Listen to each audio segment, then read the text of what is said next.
Hello everyone, welcome back to your own channel. आज हम करने जा रहे हैं आपकी वर्कशीट नंबर 15 विषय विज्ञान कक्षा 9, हमारी डेट 9 अगस्त के लिए। तो चलिए शुरू करते हैं। आज का जो हमारा टॉपिक है वो है कोलाइडल विलयन। अब तक हमने देखा विलंबन क्या होता है, विलयन क्या होता है। आज हम देखेंगे कोलाइडल विलयन क्या होता है। ठीक है, आप एक छोटा सा उदाहरण लो, जैसे दूध में पानी मिलाने पर कैसा मिश्रण बनता है। ठीक है, अगर हम दूध में पानी मिला दें तो कैसा मिश्रण बनता है। दूध में पानी मिलाने पर एक विषमांगी मिश्रण बनता है, ये तो हमें पता है। लेकिन क्या होता है, ना तो वो विलंबन होता है ना वो विलयन होता है। केवल देखने में समांगी मिश्रण जैसा लगता है, क्योंकि इसके कणों का आकार वास्तविक विलयन के कणों से बड़ा लेकिन निलंबन के कणों से छोटा होता है। इसे कोलॉइडल विलयन कहते हैं। ठीक है, जो विलयन होता है उससे तो क्या होता है, बड़ा होता है इसका कण। ठीक है, लेकिन जो विलंबन होता है उससे छोटा होता है, तो इसलिए ना तो ये विलयन होता है और ना ये विलंबन होता है। इसको हम बोलते हैं कोलॉइडल विलयन। जो कोलॉइडल विलयन है इसके अंदर भी ये भी दो भागों से बना होता है। जैसे एक विलयन के अंदर दो होते हैं, है ना, विलय और विलायक, है ना, होते थे ना, उसी तरीके से कोलॉइडल विलयन के भी दो भाग होते हैं।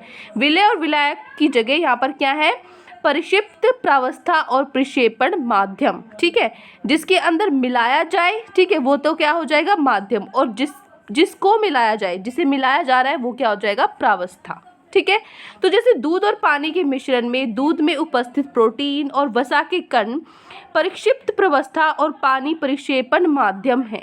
ठीक है ना, यहाँ पे आपको दिख रहा होगा, डायग्राम के थ्रू दिखाया हुआ है। प्रोटीन वसा क्या है, प्रावस्था के अंदर आएंगे और पानी आपका माध्यम के अंदर आएगा। ठीक है, तो कोलॉइडल विलयन के गुण क्या क्या होंगे। यह एक विषमांगी और स्थायी मिश्रण होता है। इसके कणों को केवल आंखों से नहीं देखा जा सकता, लेकिन यह कण आसानी से प्रकाश की किरण को फैला देता है, जिससे मिश्रण में उसका मार्ग पथ साफ दिखाई देता है। ठीक है, क्योंकि देखो जो विलयन है उसके अंदर तो मार्ग नहीं दिखाई देता, क्योंकि इसके कण इतने ज़्यादा छोटे होते, लेकिन इसके कण छोटे तो बहुत होते, लेकिन इतने छोटे होते कि उसके अंदर से जो मार्ग है, जो पथ है, वो साफ साफ हम देख पाते हैं, जिसको हम टिंडल प्रभाव बोलते हैं। ठीक है, जो वास्तविक विलयन में नहीं होता। ठीक है, जैसे ये इसका छोटा सा उदाहरण है, जैसे हम टॉर्च से विलेन के अंदर से गुजारेंगे इसको तो हमें नहीं दिखेगा, लेकिन अगर कोलॉइडल विलेन के अंदर से गुजारेंगे तो हमें इसका पथ दिखेगा लाइट का। ठीक है, तो और क्या प्रॉपर्टी है इसकी, और क्या गुण है। इसके कणों को छानन विधि से अलग नहीं किया जा सकता। अब दूध और पानी है, आप छन्नी से छानते हो तो पानी और दूध अलग हो जाता है क्या, नहीं होता ना, तो इसको हम छानन विधि से अलग नहीं कर सकते। ठीक है, तो कोलॉइडल विलयन के और उदाहरण भी पढ़ लेते हैं, जैसे कोहरा, बादल, कुहासा, ये सब हो गया। ये क्या है आपका, ये सब कोलॉइडल विलयन है। इसमें प्रावस्था और माध्यम क्या है, परिक्षिप्त प्रावस्था क्या है, द्रव, और प्रक्षेपण माध्यम क्या है, गैस। प्रकार जो आपका कोलॉइडल विलयन है वो यहाँ पे 3 प्रकार तो यहाँ लिखे हुए हैं, एरोसोल, फोम और इमल्शन। इमल्शन द्रव में द्रव, फोम क्या होता है, गैस और द्रव, एरोसोल क्या हो जाएगा, गैस है, द्रव या ठोस उसके साथ हो रहा है तो। ठीक है, तो यहाँ पे बाकी उदाहरण जैसे धुआं हो गया, स्वचालित वाहन का निथार हो गया, शेविंग क्रीम हो गई, दूध हो गई, फेस क्रीम हो गई, ये सब किसके उदाहरण है, कोलॉइडल विलयन के उदाहरण है। ठीक है, यहाँ पे इस तरीके से समझो जैसे उसमें विलय होता था और विलायक होता था, यहाँ पे प्रावस्था और माध्यम है। ठीक है, तो ये जो कोहरा है, बादल है, ये इसकी जो प्रावस्था है वो द्रव में है, क्योंकि बादल किसके बने होते हैं, पानी के ही तो बने होते हैं। ठीक है, और इसकी अब माध्यम कैसा है, गैस है। ठीक है, गैस और पानी से ही मिलकर एक बादल बनता है। ठीक है, तो ये हो गए कुछ उदाहरण। अब हम चलते हैं हमारे प्रश्न उत्तर पे। तो आज की वर्कशीट की ये आपकी 4 क्वेश्चन दिए हुए हैं, चारों प्रश्न को एक एक करके हम हल कर लेते हैं। पहला प्रश्न है, हम कोलॉइडल विलयन व वास्तविक विलयन में अंतर कैसे ज्ञात कर सकते हैं, सचित्र स्पष्ट कीजिए।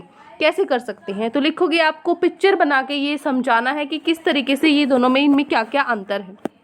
तो देखो, दोनों में से प्रकाश की किरणों को गुजार कर हम अंतर स्पष्ट कर सकते हैं, है ना। दोनों में अगर किरणें गुजारेंगे, क्योंकि हमें पता है कोलॉइडल के जो कण हैं उसको हम नंगी आंखों से नहीं देख सकते, लेकिन वो इतने बड़े तो होते हैं कि प्रकाश को फैला सकते हैं। तो इस गुण से हम पता कर लेंगे कि भाई वो कोलॉइडल है कि आपका विलयन है, क्योंकि कोलॉइडल में से प्रकाश का मार्ग दिखता है लेकिन विलयन में से नहीं दिखता।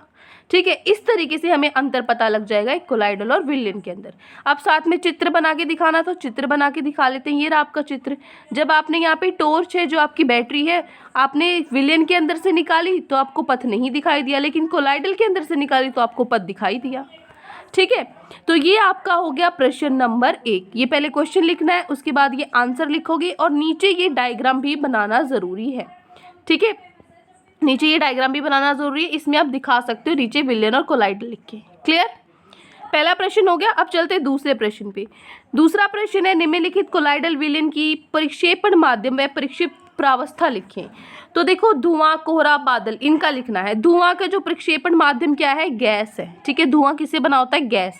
इसके अंदर जो होते हैं, क्या होते हैं? जो कण होते हैं, जो डस्ट पार्टिकल्स होते हैं, धूल होती है, वो क्या होती है? ठोस होती है। ठीक है, उसके बाद है कोहरा। कोहरे का प्रक्षेपण माध्यम क्या होता है? कोहरा होता है गैस, है ना, पूरी वायु में हवा की तरह फैला होता है, लेकिन वो क्या होता है? गीला होता है। उसके अंदर द्रव होता है, पानी की बूंदें होती हैं छोटी छोटी, वो क्या हो जाएगा? प्रावस्था। उसके बाद है बादल। बादल कैसा होता है? गैस माध्यम, लेकिन बादल किससे बना होता है? पानी से, तो उसके अंदर क्या है? द्रव है। ठीक है, तो ये हो गया आपका प्रश्न नंबर 2। क्लियर है दूसरा प्रश्न। अब चलते हैं हमारे तीसरे प्रश्न पे। तीसरा प्रश्न है, कोलाइडल विलयन समांगी प्रतीक होता है। ठीक है, यह विषमांगी होता है, स्पष्ट करें। देखो,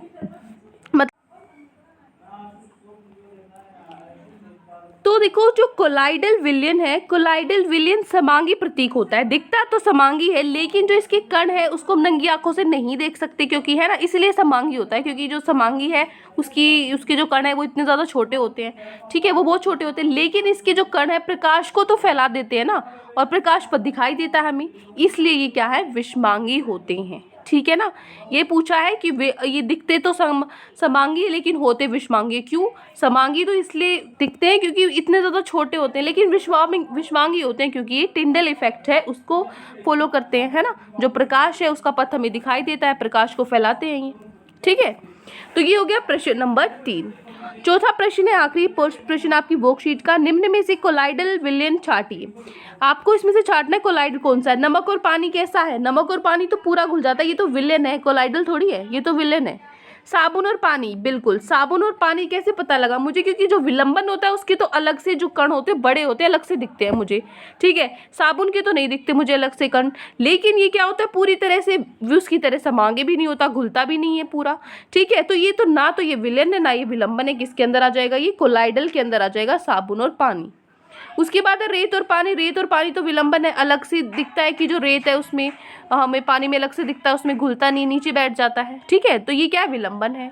कोहरा, कोहरा क्या है? कोहरा एक कोलाइडल विलयन है। ठीक है ना, क्योंकि ये भी क्या होता है? ना तो विलंबन होता है ना विलयन होता है, ये किसके अंदर आ जाता है? कोलाइड। तो ये हो गया आपका आंसर। हमें कोलाइडल विलयन छाटने थे, वो हमने छाट के लिख दिए। ठीक है, तो ये 4 प्रश्न थे आपके जो हमने कंप्लीट कर लिए। आई होप आपको चारों के चारों प्रश्न के आंसर अच्छे से समझ में आ गए हैं। कोई भी डाउट है किसी भी क्वेश्चन में तो कमेंट सेक्शन में आप मुझसे पूछ सकते हैं, और अगर आपको लेक्चर अच्छा लगे तो चैनल को सब्सक्राइब कर सकते हैं, वीडियो को लाइक कर सकते हैं। आज के लिए इतना ही, मिलते हैं नेक्स्ट वीडियो में। Till then take care, bye bye.